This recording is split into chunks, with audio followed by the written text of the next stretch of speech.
Hi, my name is James Orvis, and in today's video we're going to be deconstructing the main synth sound from Colyn's Amor. And this has been heavily requested in the videos, and I'm really happy that we finally got around to bringing this to you. I was a little bit nervous about doing this one because it's such a kind of intricate sound to kind of remake, and I looked online in forums and stuff just to see if anyone had any kind of pointers. And it just seems like the whole music community is just kind of stumped on how to kind of recreate this sound. So I was a little bit nervous on that point, but I quickly found that it just kind of clicked for me. I found a way to do it, which isn't that kind of hard to do. Like, I thought, just by listening to the sounds, it sounds really intricate, and I thought maybe he's kind of like tweaking it as he's playing, so it's very expressive sound. And I was like, is there a way that he's kind of recreating this sound with expressive controllers, maybe like a keyboard, or like maybe like the Rolly C board or something like that? And what I found was that it's either to do with automation or it's to do with a random generator, which we're going to come on to. And I should have clicked, really, because random generators are just my thing. I love doing stuff like that. So let's have a quick listen to the sound if you haven't heard it before, and then we'll move on to my version of it and how I created it.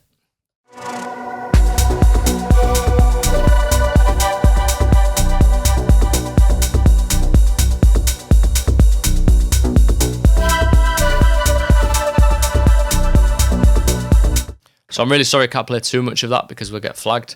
But feel free to pause the video and go and have a full listen to that track. It's absolutely amazing. It's one of those that you have to listen from start to finish to kind of really get into it. Like, it's such a journey. So let's move on to the sound and how I recreated it. So this is my version. I've not done too much processing actually as well afterwards this time, because I'm kind of happy with the sound as it is with the effects I've used. And it's more just kind of showing you how to create it solely in synth. So in this one we're using Pigments. You can use any synth you like. I think, like, we've used a complex wavefold oscillator, which obviously you can't get in all synths, and this kind of seemed to really get the sound that I wanted. So let's have a quick listen to this, and I'll bring up the MIDI as well, just in case you want to recreate this sound. I'm sure many of you want to know what the MIDI notes are, and me personally, I'm not a keyboard player. I mean, I can play keys, I know what the notes and scales are, but when it comes to chords and inversions and things like that, I'm not someone who can just pick it up by ear and play it. So I'm going to let you in on a little trick that I used, which was quite a lengthy thing to do actually, but it worked really well. So on the original sample, which I've got here, what I did was I went right in to the waveform and really targeted each note specifically. And then what I did was I went over to Pro Q2, which is so useful for a lot of things for me. And when I was playing it, the frequencies come up here. And I went to the break where it was just the chords playing. And what you can do is you can pinpoint the frequencies if you've got it turned, the resolution all the way to maximum. And you can pinpoint the frequencies and you can find the triads in the chords. So look for the ones that are the lowest and they're popping up the most. If it's a complex one where there's like the triads are repeated, you can basically just learn the triads or the first kind of four notes, and then just copy and paste the triads up the scale if it's kind of a complex chord. So that really works really well for me, and it just saved a lot of time really, because I would have just tried to do the chords by ear. So yeah, what I did was I went through and I did this, just brought in the loop brace, I worked them out, worked the three notes out, and then I moved on to the next one and so on, and just kept going through. The first one here and the second one are similar. In fact, they're the same. It's these two which differ. So let's go ahead and play this, and I'll leave that up for you as well, so you can just copy them if you want.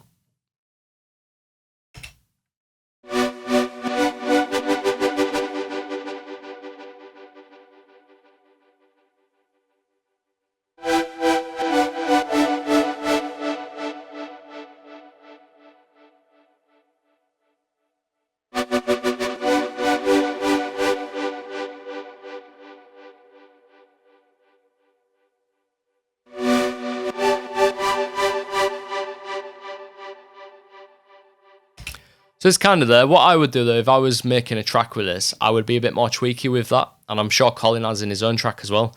Because what I've done here is I've used a random generator, which we're going to come on to.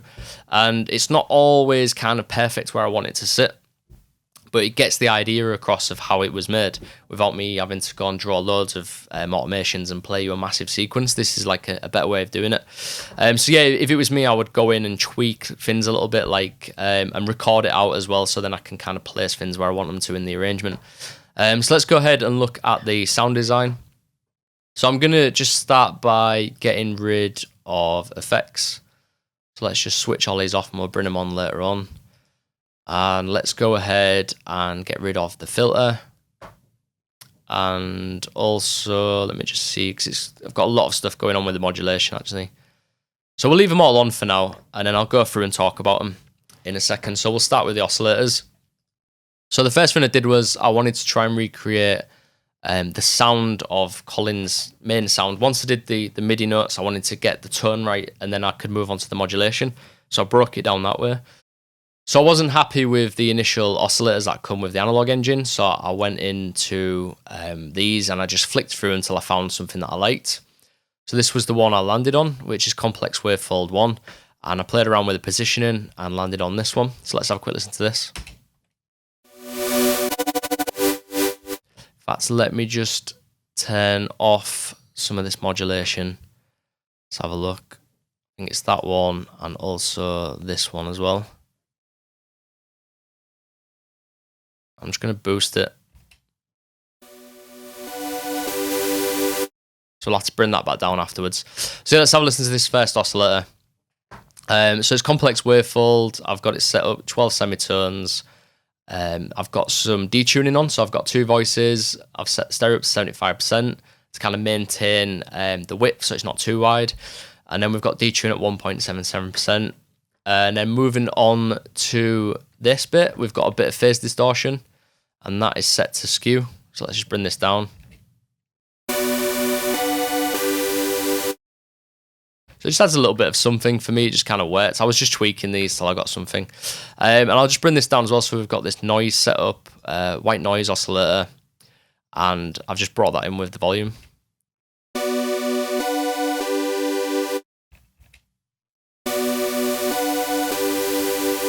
Just add a bit of grit. That makes more sense later on when we start to bring in the filter and everything as well. And the positioning, yeah, I've set it here. So we'll have a quick listen through. So around there just really seemed to work for me. And the next thing is we've got engine 2 to kind of thicken up the sound a little bit. So with this one, we've added a bit more width actually, because this is kind of on the edges. So we've got two voices there, and then we've detuned it a bit more. And also this fine knob here, so like kind of just modulating the pitch of the sound of the oscillator. So that is controlled by Lfo Rate. So you can see there I've set that up there. And Lfo Rate is not set to a synced rate, it's just set to hertz. And I've got it set quite slow as well, so you can see it moving there. And that's just to kind of move this around a little bit more to make it sound even more analog. So let's have a listen to this on its own. So it's really moving around there. And then I've just got this set to a sawtooth, just a single oscillator, but because of this, it sounds really thick. And then we're just pushing that into filter 1 as well. So let's now move on to the filter. And the filter, as you can see, I've got Matrix 12 filter set up there. Got it set to 24 dB, no resonance on this. And this was an afterthought actually, the movement of the filter. I didn't have any movement set up at first, but I found out later on that it just kind of helped the sound a little bit more. It sounded nicer. So that is controlled by Lfo 1, I think. Let me have a quick look. Filter cut off, Lfo 1. Actually, it's set up by both. So we'll move on to this in a second. So the reason why it's set up both Lfo 1 and Lfo 2 is that it moves between the two LFOs. So it's a bit of complex setting up, which I'm going to show you in a second. But basically, each note uses a different LFO set randomly. In fact, this is getting a bit confusing, so I'm just going to have to explain this now before we move on any further, because this is a big part of the sound, and it's the way I've done it is a little bit complex. Like on another synth, it might be a bit easier. And I'll just quickly explain why I've done it this way, right? So basically the idea behind the sound is that we've got the notes, so the chords in the sound, and each time the notes hit, so each time we do a different chord, I wanted the LFO rates to be different, like the original. So you'll notice that each chord, the rate moves differently. So the way to set that up is I used a random generator. So first of all, I used random 1, which is a sample and hold generator. So if I just press play now, you can see this working.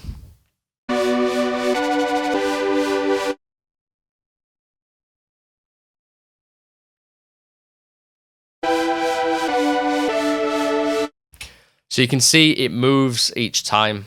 Each time there's a chord played, it moves the LFO rate. So I'll quickly show you how I set that up. So I set that up by going to, again, it's complicated the way I've done it, so I'm going to have to explain this now as well. So basically, initially, I set it up the usual way, which is to go into LFO, go on to random 1, and then you would map random 1 to the sync rate, right? So that's the way I'd normally do it. And I did that, and what I did was I set the sync rate to triplets, but I didn't want just triplets, I wanted dotted as well. Now, a weird thing about Pigments is that they've got triplets and dotted separately, which works nicely if that's what you're after. Most of the time, that's great, but for this, I wanted it to switch between dotted and triplets. So on a normal synth, you would have them bunched up together, which annoys me as well. So like, I'd love it if you'd be able to select those different ones on Pigments. For instance, on Novation Peak, you can go from dotted to triplets to normal. And if you want to modulate that, it gets really annoying because it throws it off. So for this is great in that sense, but I'd love to be able to change between the two and add them to both of them to one LFO. So yeah, what I've done is I had to find a way to be able to switch between those randomly as well. So LFO 2, I've got this set to dotted, and I've got LFO 1 set to triplets. Right, I hope you're following me because it's getting a little bit complex. So yeah, so what I've done is I've got the 2 LFOs set up, and each one of those LFOs is controlled by a different random generator. So random 1 is controlling LFO 1. Random 3 is a sample and hold again, exactly the same, mono-trigged, and that is controlling LFO 2. So let's just watch these change from the different random generators.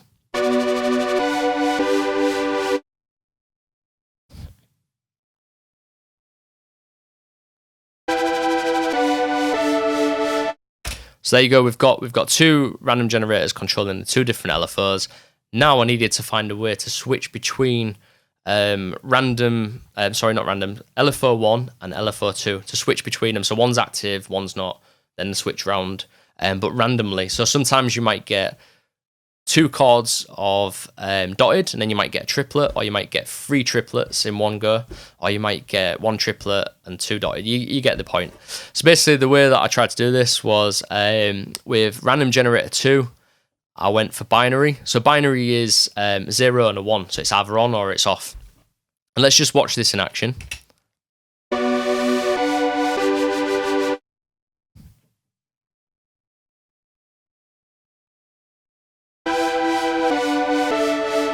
So you can see there, when it's at the bottom, it's LFO 1. When it's at the top, it's LFO 2.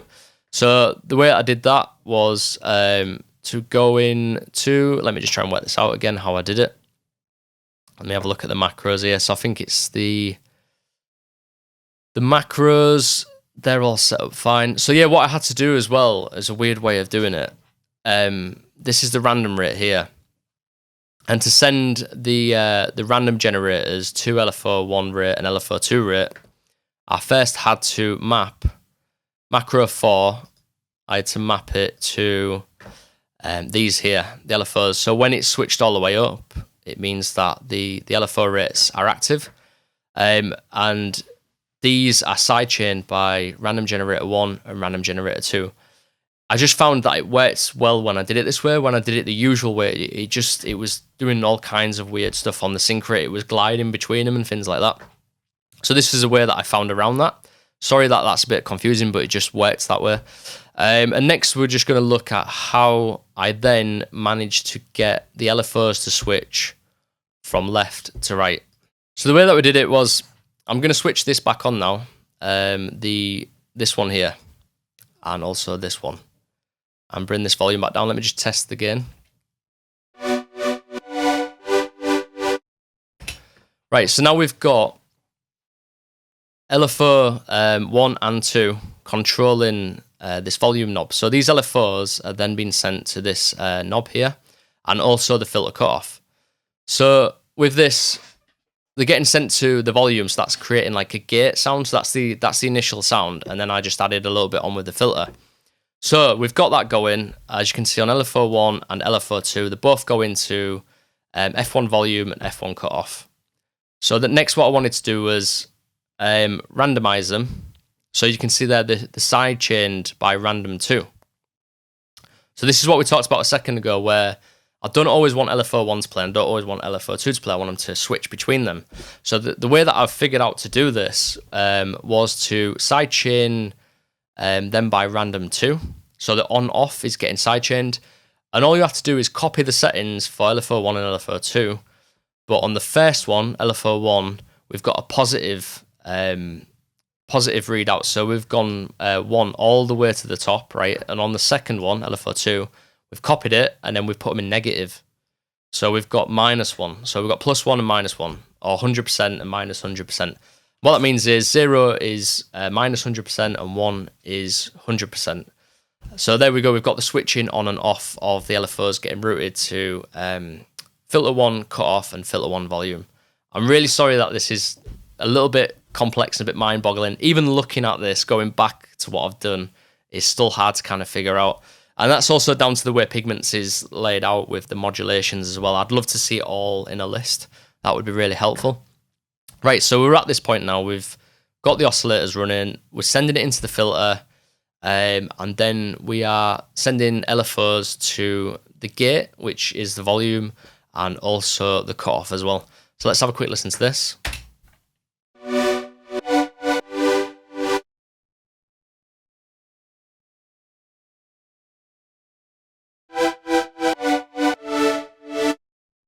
Getting there, but it's not pleasing to the ears, and that's because we've not got the effects on yet.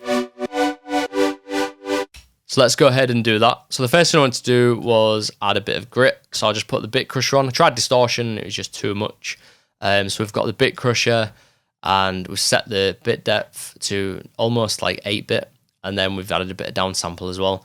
So we're not bringing this all the way up, just to about around 23%. So I'll dial this in, you can hear what it sounds like. So it just adds a bit more grit, really, without driving it too much. And then we've got the delay here, which is a big part of the sound.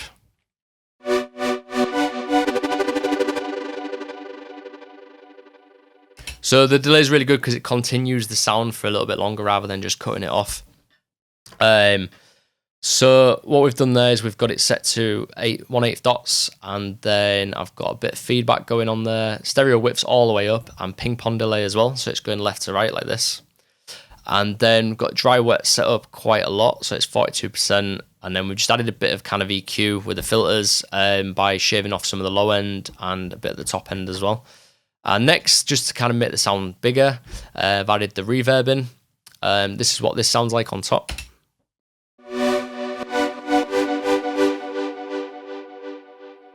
It just adds so much more depth and really brings the sound together. And with this, we've added quite a lot of decay, bit of pre-delay, 20 milliseconds, full stereo width. Size is just on what it was at the beginning, and we've added a bit of dampness, and again, shaved a slight bit at the top off and got rid of those like sub-frequencies as well, if there is any, and added 36% dry wet. So that was it for the effects, really. And we're just going to backtrack a little bit, because through the confusion of going through the LFOs and everything, we didn't talk about the envelopes. I didn't show you them, which is quite useful to show you. So with the envelopes, we've got VCA 1. I don't think I used envelope 2 in the end. No, I didn't.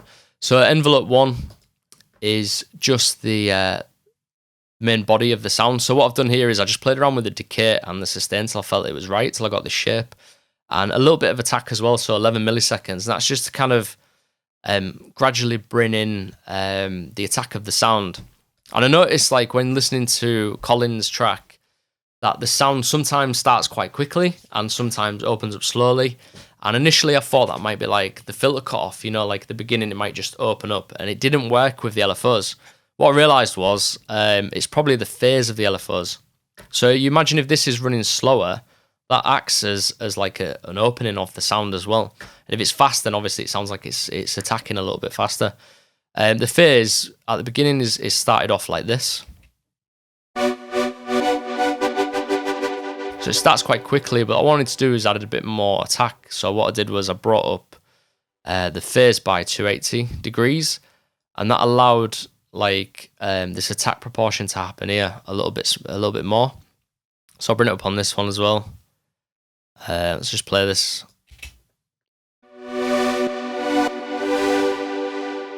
So that was quite useful that the LFO was going slow there, so you could hear that. So when it's going slow, it really does kind of gradually open the sound like the original. And that's about it really for the sound. Maybe let's just add like a little bit of processing. So I didn't do this initially when setting it up. So let's first check the width.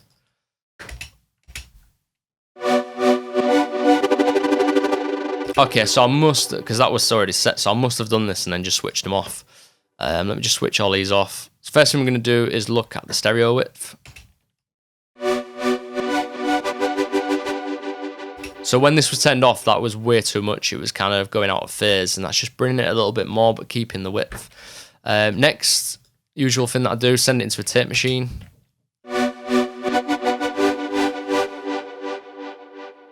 And then a channel.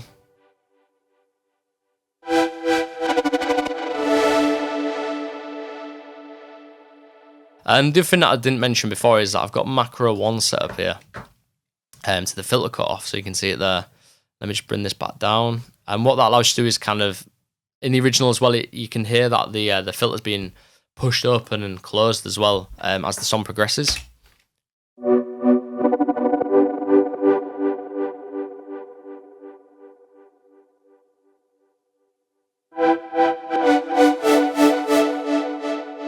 So yeah, you can open that up and close it. Also, you could push up the resonance if you wanted to.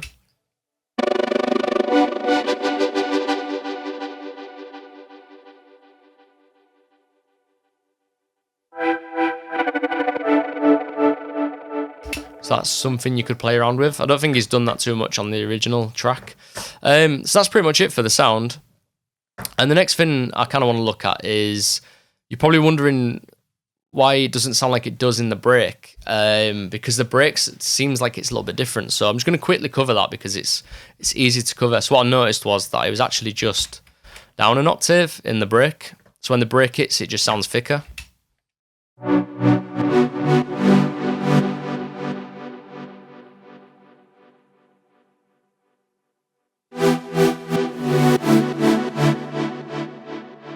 So that's really, really simple. That's just take that down an octave there if you wanted to cover the break bit as well. So that brings us to the end of the tutorial, and maybe I'll just give you a few pointers as well. So like, I really love this sound. I'd probably use it as well. And you can copy this and maybe do your own version of it in a different synth if you want to. And you're probably wondering like, what could I do to it to kind of make it my own? So the things that I would kind of play around with is maybe, obviously the most important thing of this sound is not the tone itself, it's more about the modulation. So I wanted to get that across and show you how to do it. So now you've got that covered, you might want to take this idea and make it your own. So what I would do is play around with the oscillators, come up with a different oscillator combination, you know, to really make the sound your own. And then I would mess around with the filter a bit more. So maybe use a different one, so maybe a different filter. Maybe you can use like a low pass 12. With more of resonance.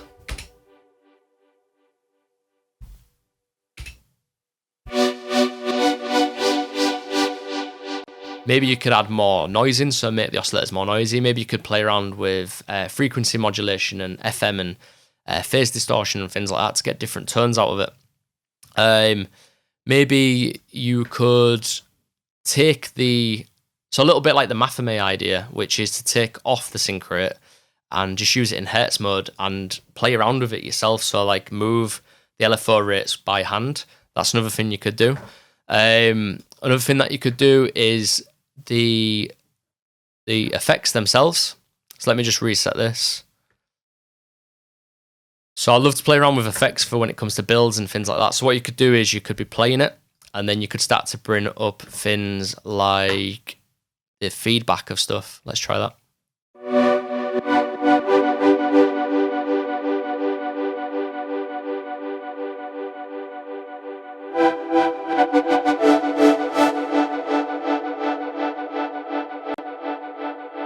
So that could be good for a build-up to kind of create some tension. And also you can play around with the delay times as well.